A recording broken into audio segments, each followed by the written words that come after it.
Well, kia ora, and welcome to Context with me, Corin Dan. And me, Guy and Espiner.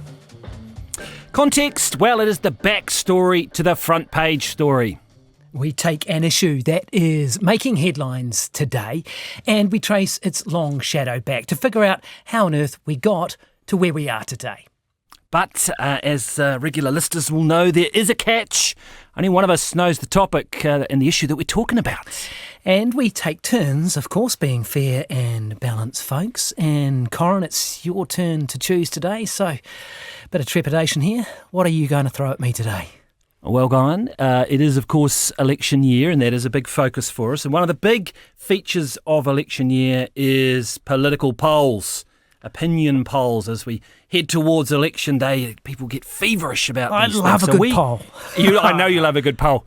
So we are going to look at polling, and we should say, both you and I have run polls before as political editors of One News. We know how to make the sausage, how to put it all together, right? Yeah, that's right, absolutely. Yeah, and of course we saw what happened just a few weeks ago, Guy, when that Taxpayers Union poll came out, showing a big drop in support. Yeah, that really set the cat amongst the pigeons, didn't it? And is a good example about how every now and again a poll can just really upend things. Yeah, that was a bit of a frenzy, wasn't it? There's a few of them around at the moment. Let's have a little listen to set things up and how people are approaching them.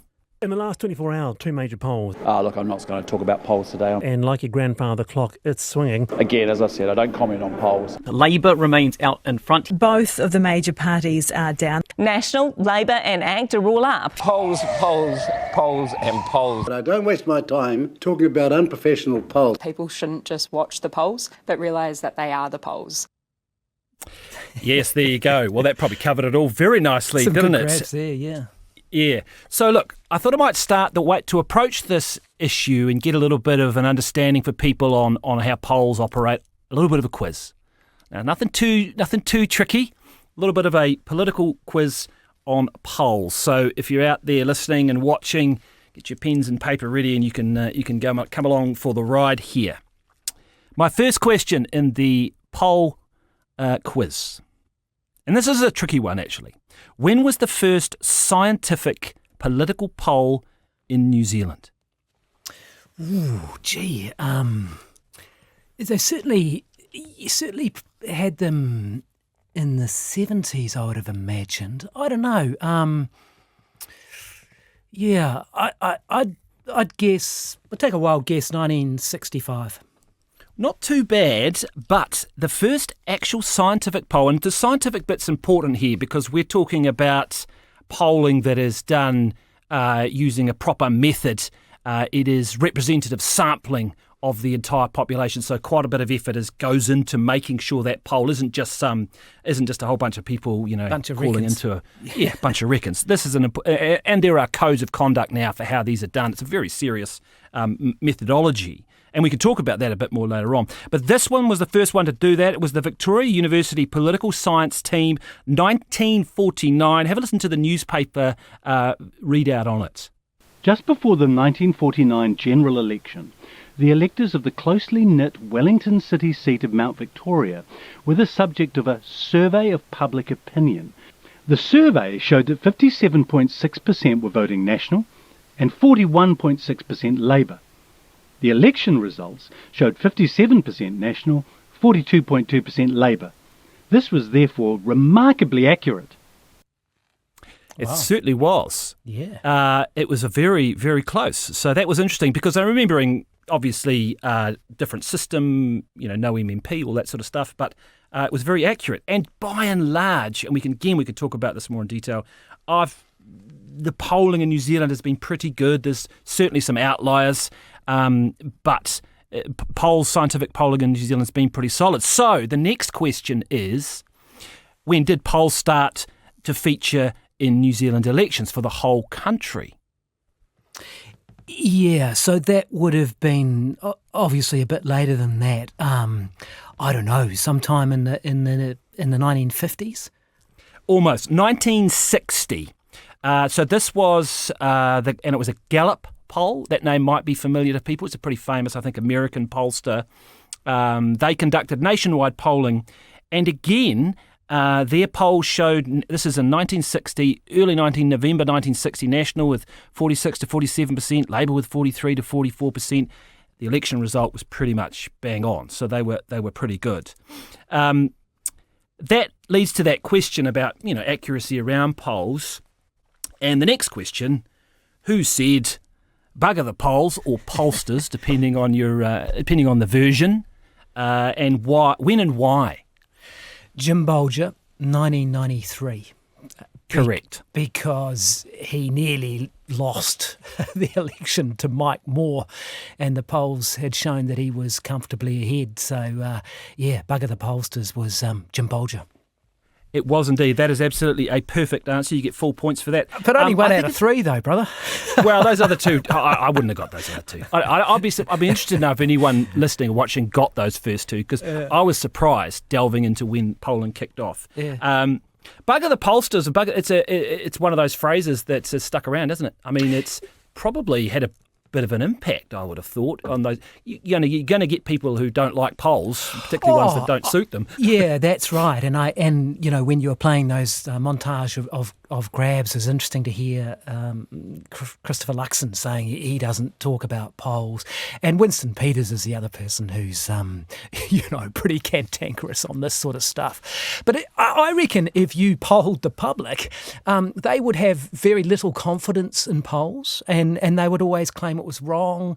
But as you alluded to before, they have been pretty remarkably accurate in New Zealand, and still are, despite the challenges and technology and landlines and how you get hold of people. Well, that's an interesting point, isn't it? Because for a long time when I was doing polls as political editor, there was a lot of complaints that, landlines were older New Zealanders and they weren't reaching younger New Zealanders who were on cell phones. And eventually we did change the poll to take in cell phones, and now they have online. They have a mix, don't they? Yeah. They have a mix of It's all about getting a representative sample, isn't it? That's right. I mean, if you've got 1,000 people, but you've managed to weight it for gender and for region and for age and for income status, and when you talk to these polling companies, as you and I both did as political editor of Television New Zealand, because you spend a lot of money on these things, you want them to be right. And you look foolish, don't you, when they're wrong?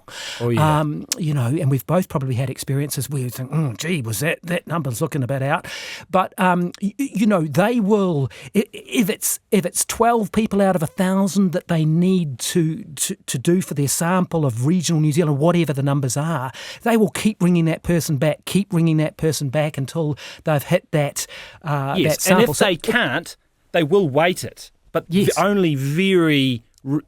they don't like to do that, but they will weight it in order to make so it gets that representative method. Yeah. I was just going to say on Winston, because I had a question about that, but I think you actually answered it, because he's, of course, famous for trashing polls even when they're quite good for him. Yes. Any number of lines. But the point I was going to make about Winston Peters and polls was just a quick one, and that he kind of argues, doesn't he, that they underestimate his vote, and that come election he does better. Sometimes that does look like it has been the case, other times not so. Minor parties are quite volatile, but I wonder whether there is that element. People talk about the shy voter. Perhaps people don't, if Winston's banging some controversial drums, they like it, but they don't want to say, so they're the shy voter. It was certainly the case with Trump, wasn't it, when he won his first election? That's right, and you get the sort of, I think that they've called it, the quiet Tory vote at times, or whatever you want to, whatever tag that you want to affix to it. But yes, you do get a bit of that. But also, again, as you alluded to there, when you are dealing with smaller numbers, smaller parties, it is more volatile for that obvious reason. It's a smaller amount.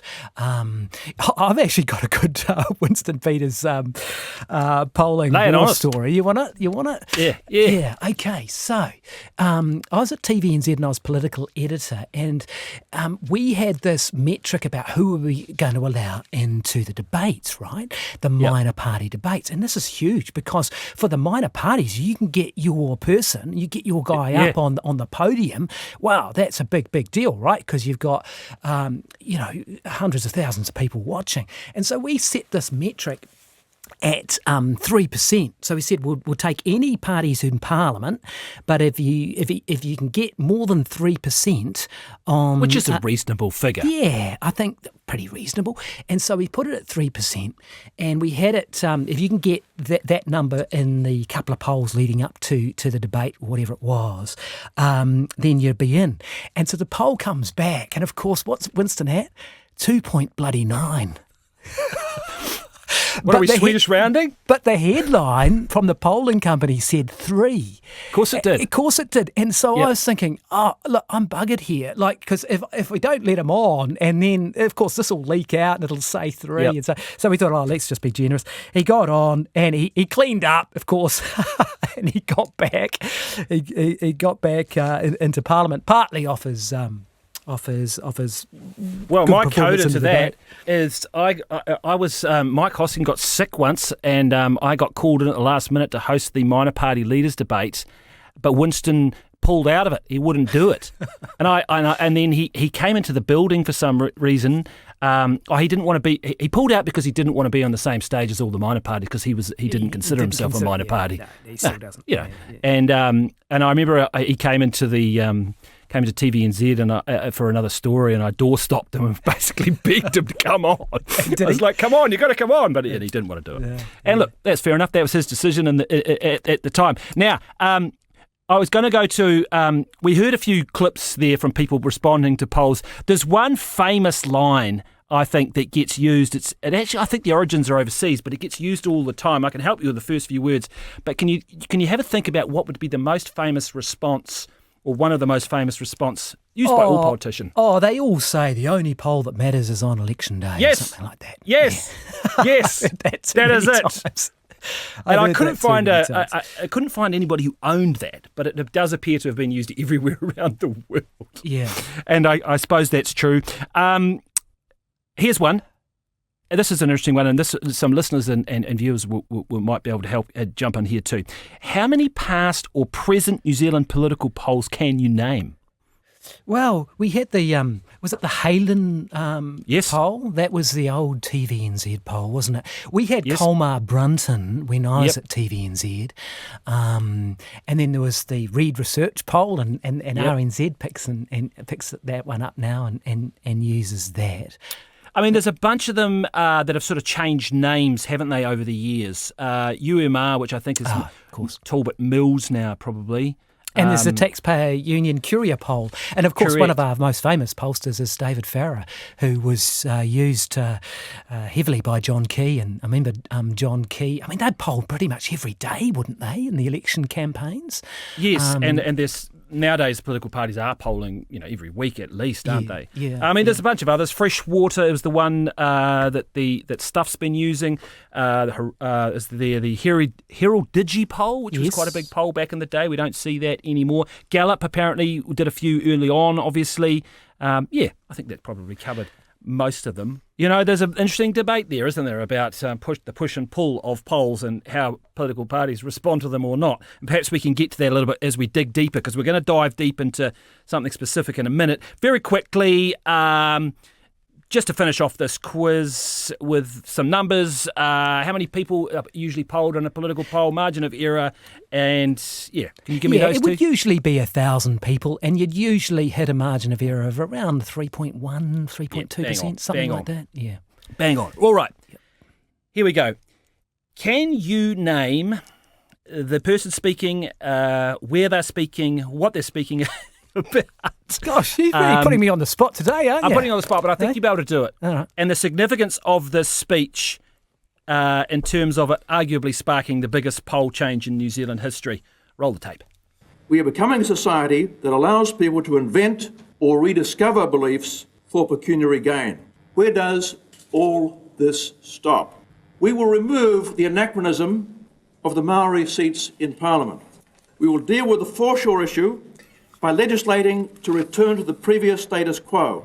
We intend also to remove divisive, race-based features from legislation. The Indigenous culture of New Zealand will always have a special place in our emerging culture and will be cherished for that reason.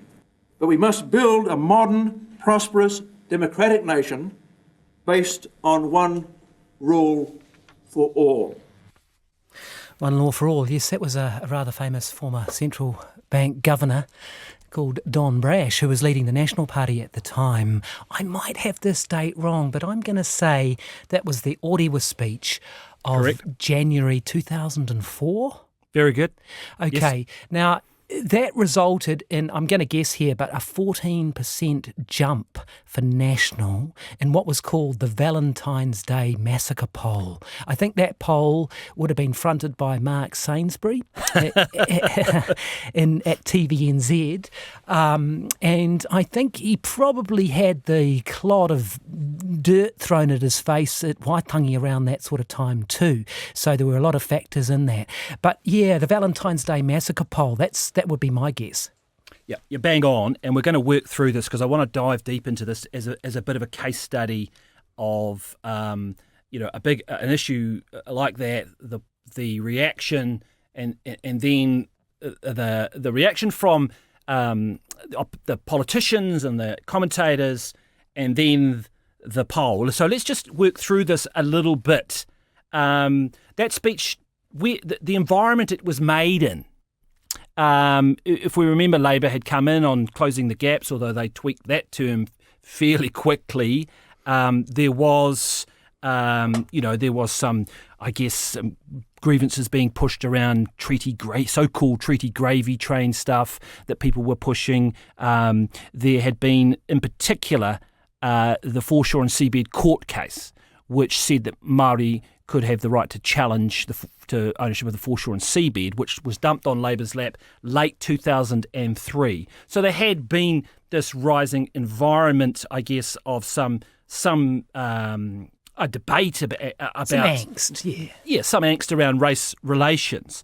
But I'm not sure anybody that speech and the impact that speech had, people were certainly caught off in the government. Oh, they were totally caught off. I remember I was in the press gallery, and I have to say, we missed it. Most of us in the press gallery, we did not think that speech would be as incendiary as it was, because Bill English, who Don Brash took over from, had actually been saying a lot of these things. Yeah, that's before, right. And he'd been trying to heat this stuff up. And Brash, with his somewhat plodding delivery in the Orewa speech, and we went up there, I think, me and Sainzo went up there to cover it. And we just did not think that it was going to land in the way it did. But wow, it landed on a really dry haystack, and the thing just lit up.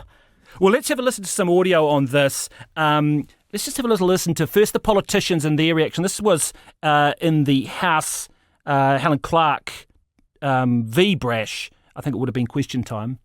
Order. Can we now conclude that the Prime Minister is having second thoughts about her position last week, and if so, why? Mr. Speaker, I have no second thoughts about a policy approach designed to pit white against brown and rich against poor in New Zealand. I will fight that to my last breath.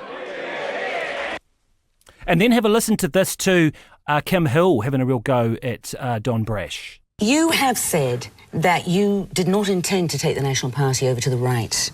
I don't. This is right-wing populism. Telling people that the government must treat them on the basis of need, not race, is not right-wing populism. Kim, it's not right-wing populism. It's not right-wing. Refusing, Dr. Brash, to accept that treating people as discrete individuals may actually destroy a culture.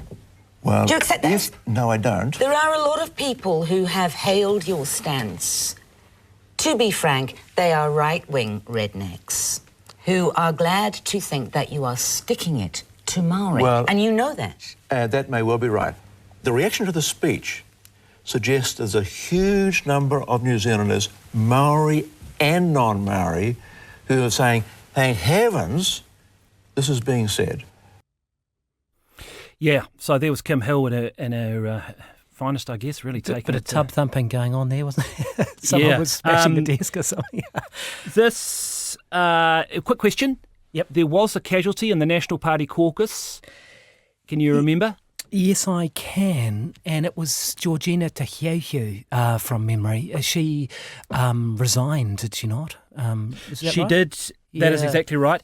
Then the other thing to mention before we get to the poll coming in was Waitangi Day, and Were you there with the mud throwing incident? No, I wasn't. Or was I? I certainly wasn't the principal one covering it. I wasn't political editor quite then, and Mark Sainsbury was.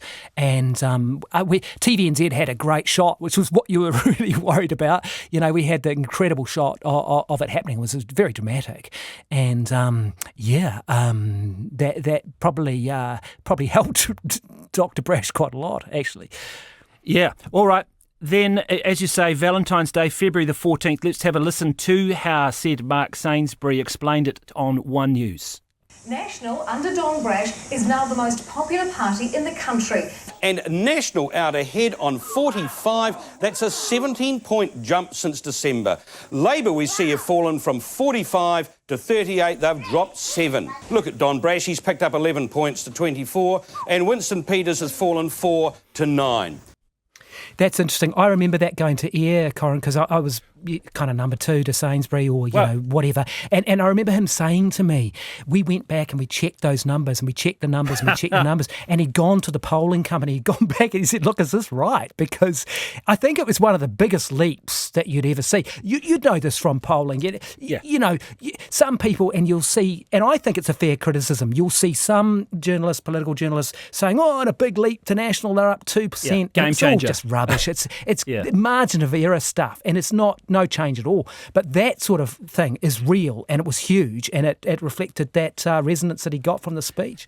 Yeah, and as you say, I think I was in the press gallery as well at the time, and there was a sense of shock at that poll result when it came through, wasn't it? I mean, I think so. And look, to be critical to all of us, and it was a case of the elites being a bit out of touch with what people were feeling. I'm not making a call on whether he was right or wrong to say what he said, but I think it was true to a degree that the elites were a bit out of touch with how Kiwis were feeling in some ways. Yeah. And that's what I'm going to phone a friend here, Guy. I'm going to bring in the man himself who did read out that poll, and hopefully we've got Mark Sainsbury on the line, former One News political editor. Mark, are you there? Corin, good. Mark, Guyan. How are you? We're putting the band back together, are we? Yeah, that's right. Great to talk to you, Mark. What I wanted to hear from you, as Guyan was alluding to there, what was it like when that poll turned up in your email and you saw those numbers? I mean, you can't have believed them. No, look, it was just massive. Well, we suspected, we were waiting to see what sort of impact the Orewa speech was.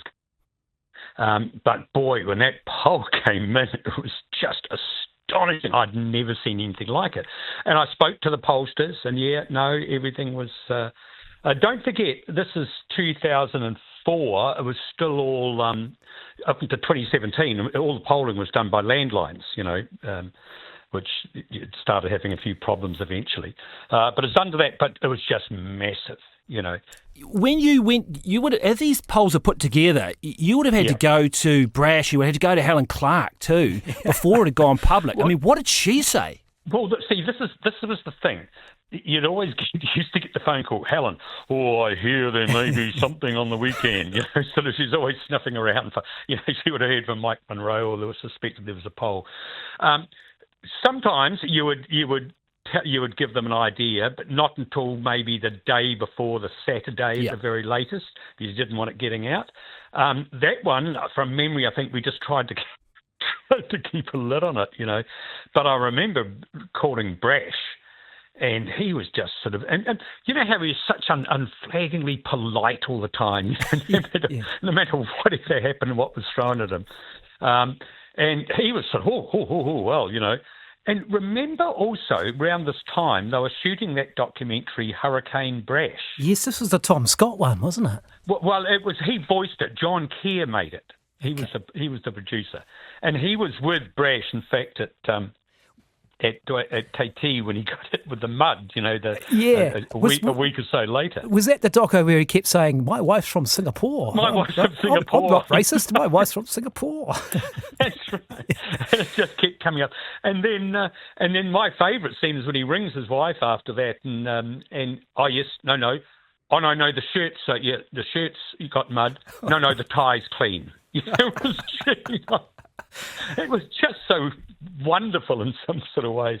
But yeah, the poll, it was such, and Clark was just... she would have been dirty on that. I mean, and remember too, I mean, no disrespect to TVNZ nowadays, and it's still a big, powerful news organisation. But wow, in those days, everyone watched TV1, didn't they? And those polls, they had massive resonance, didn't they? Well, so they became almost like currency as well, because if you were sitting on the results, and there'd be people like, say, John Armstrong, the political editor at the Herald. I usually gave him a copy because he was thoroughly trustworthy. It never went anywhere else, and it didn't come out until after our poll. But it gave them a chance to sort of, digest it and work on it. But yeah, it was just mind blowing. I mean, it didn't last for him, unfortunately, for him. No, well, I see. He went up in the next poll in March, but then Clark, the fightback started after that, and it slowly, of course. And you guys had that famous vision of Don Brash, literally walking a plank, and you'd roll out every week. It was that one who was walking the plank and him trying to squeeze himself into a speedway. That's right. Hey, before you go, Mark. So you were Guyan's boss at the time, is that right? That's right. Guyan had come over from. Guyan had come over from the Sunday Star Times, who had been political editor. Yeah, that's right. And that was back in the days when they were trying to organise a sort of,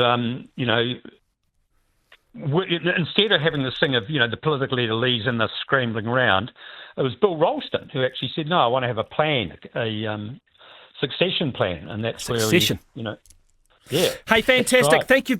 Thank you for helping us out, phone a friend. We might do it again sometime. Yeah, cheers, guys. Happy to do it. Good to talk, Mark. Nice one.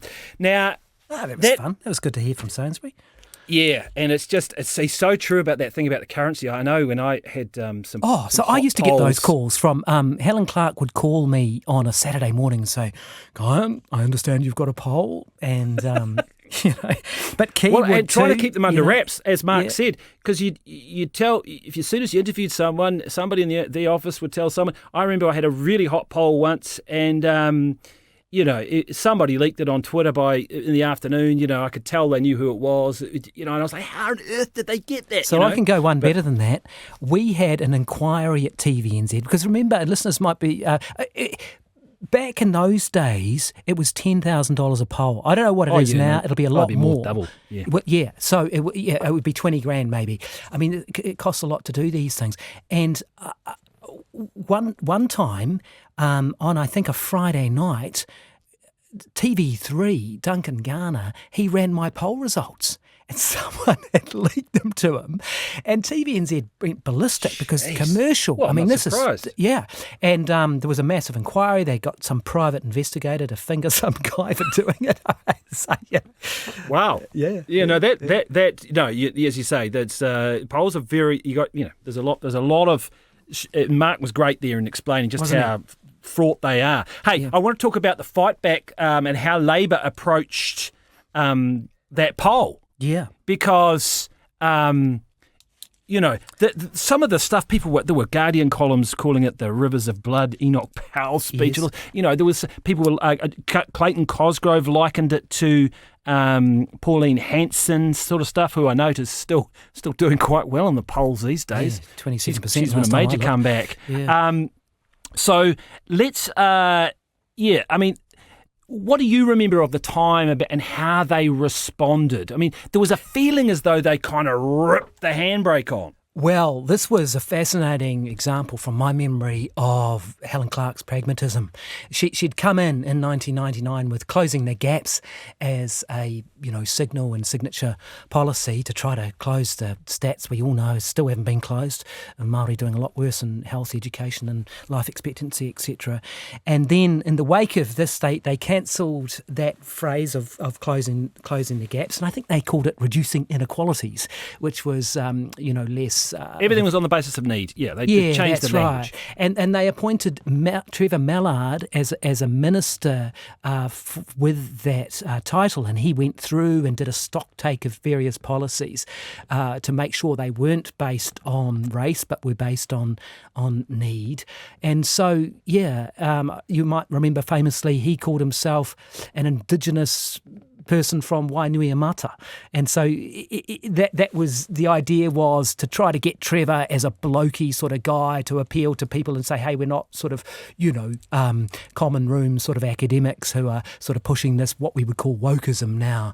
And so, she fought back hard and pretty successfully from my memory. Yes, and running underneath all of that was the government was dealing with this incredibly thorny issue of the foreshore and seabed, and they had settled on this idea of a middle ground public domain type idea of allowing Māori to try and apply for customary title, which still by and large has stood the test to today.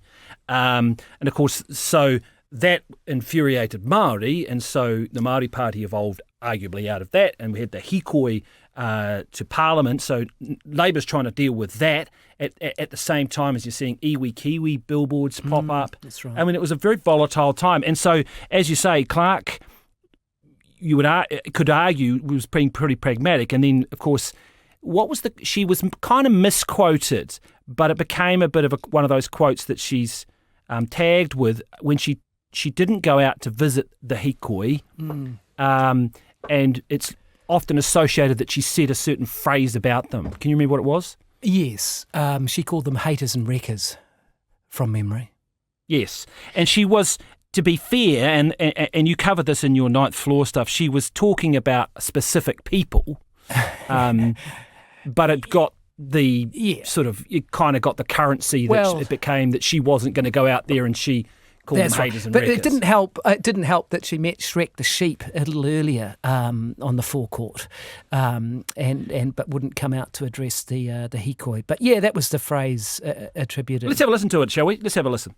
What it is the same old faces, the Ken Mears, the Harawira families, the Annette Sykes, the haters and wreckers, the people who destroy Waitangi every year, now wanting to do a Waitangi in every town in New Zealand on the way to Wellington, where they'll do a Waitangi on the front steps of Parliament. Is this not what New Zealand has got absolutely sick and tired of?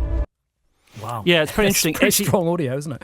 Yeah, it was actually interesting looking back at your ninth floor interview you did with her on that, because you actually pushed her a little bit on this thing about she argued for a lot of that interview with you that she based her decisions on principle first and then would go out and try and convince the public of the merits and in principle.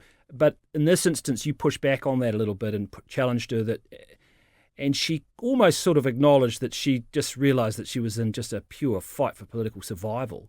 And in the end, got there in 2005. 2005, a very close election. I think 39 and Winston, to 40. Once again was key. Yes, he was. Yes, that was. It's interesting too. First Rodeo as foreign minister. It's interesting too. Just before I move on, reading the Brash speech, a lot of it covered quite a lot of ground that's similar to what we're seeing and have seen with the Treaty Principles Bill and that debate. It talked about treaty principles in that speech, and of course we've had another hikoi and another whole debate. But how do you think clearly times have changed? It wasn't the same environment as then, but the debate is still alive. The debate is still alive, and you can never say we won't have a circumstance where all these things come together and people do get increased levels of volatility about it. But of course, Don Brash went over to lead the ACT party, and ACT had several goes at sort of trying to make the souffle rise again, and it didn't. And so the support for those kinds of policies and that kind of rhetoric doesn't seem to be as strong as it was 20 odd years ago when Don Brash did his thing. But there still is an appetite for it, isn't there? Well, obviously, Winston Peters again is pushing pretty hard on the which he has done in previous elections too, hasn't he? On the Māori seats. Just doubling back, I just suddenly realised we do have a clip on old Shrek And I just had this memory of that big woolly sheep. What even was Shrek? It was like this giant merino sheep that had got lost in the hills for 20 years and never been shorn. And they found it or something. Is that what it was? Yeah, something like that. And was there a cartoon based on that or something? Or he took his name from some cartoon? Yeah, it was definitely a movie. Anyway, let's have a listen to how Helen Clark responded to that. Why would you have the time to go and meet Shrek the sheep, but you wouldn't take the time to talk to a group of New Zealanders concerned about what's happening? I thought Shrek was good company. Oh, jeepers. I mean, pretty pointed, isn't it? Yeah, but, But she did. She fought hard. I looked online. Somebody, there's some sort of stats nerds out there have done graphs with the polls over decades, and looking at them, you could see the Orewa speech, the spike, if you like, clear movement. The other two that stood out over the last 30 years, they didn't have the same 17-point swing inside such a short space of time and so dramatically. But certainly in 2017, when Andrew Little did a poll that came in with, I was doing the polling then, came in at 24%.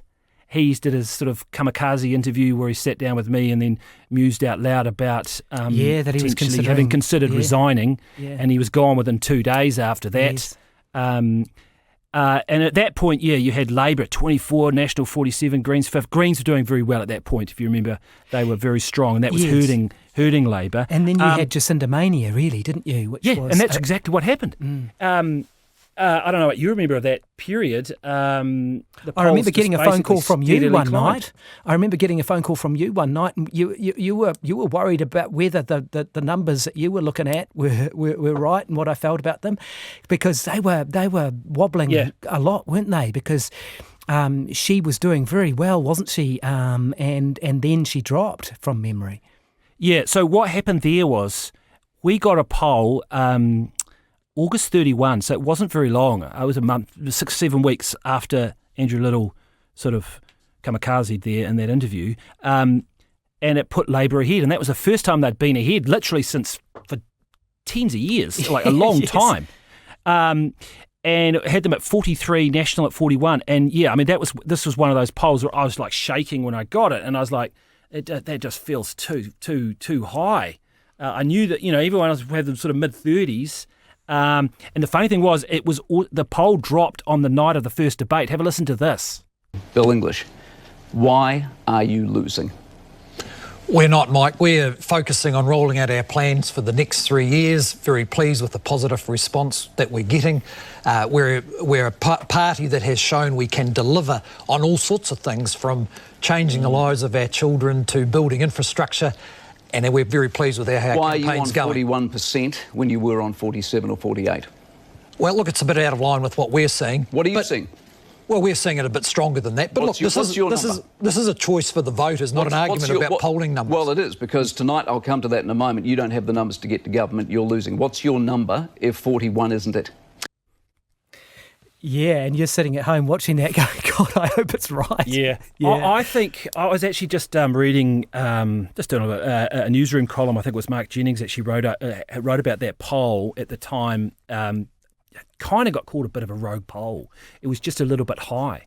I'm not sure whether the pollsters ever actually disagreed with that or not. But it can happen, right? It can happen. It can happen. It's because in the end she only ended up with 37, so that's and that was pretty close to election day. But I would say she was hammered on tax, and I was one of the people on Morning Report at the time because they had said, we're going to open it up to this, Commission of the Great and the Good. I think it was chaired by Michael Cullen in the end. But then they wouldn't rule out a land tax, and they wouldn't rule out this and that, and it became a nightmare for them, right? It did. And I think they probably were in the early 40s. Remember, it's National trying to get 4 terms. I mean, it was a big ask. And English ran a very good campaign. He suddenly he showed he could campaign. I know. It was extraordinary. He could actually walk the malls and hold crowds, despite the fact that put pineapple on his pizza and do his walk runs. Yeah. Remember? I mean, he lost an election with 44%. I know.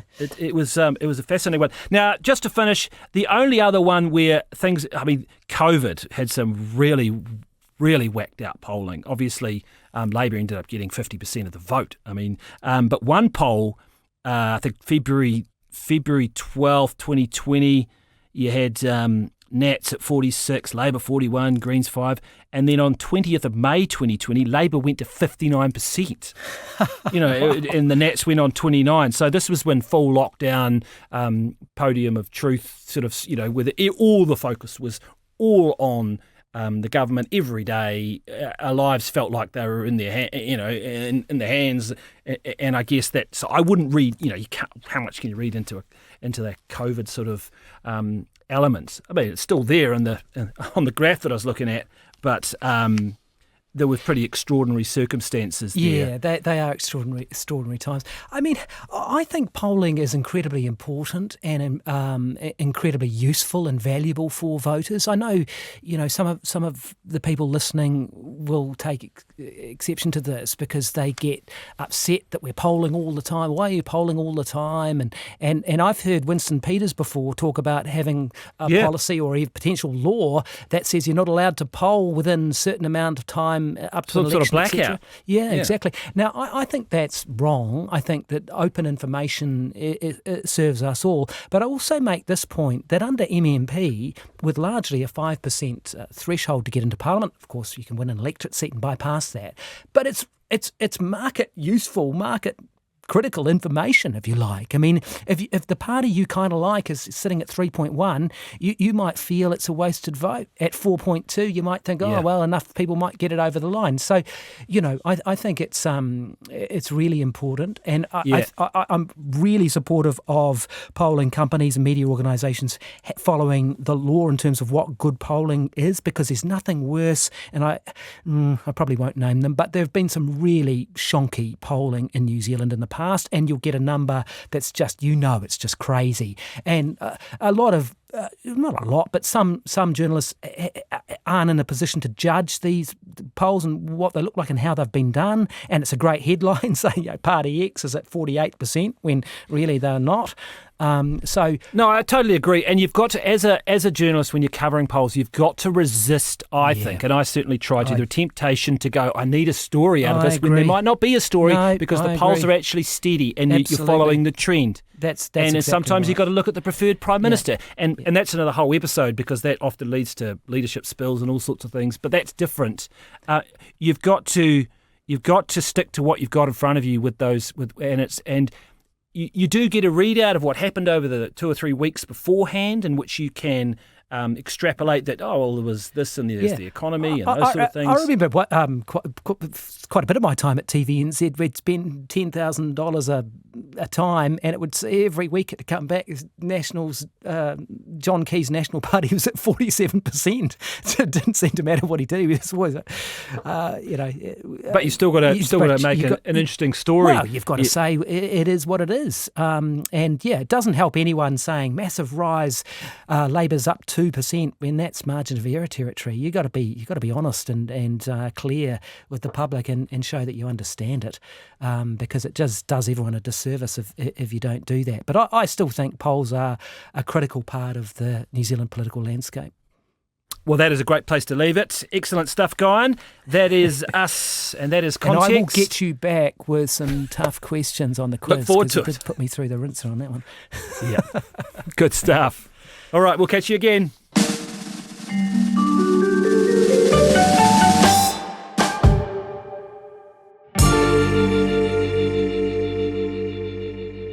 What a great idea to have Sainsbury on the line there too. That was really cool. Yeah, just sort of they'll phone a friend. Yeah, he's a lovely guy too, isn't he? Yeah. He's a great. Bloody legend. That was good fun.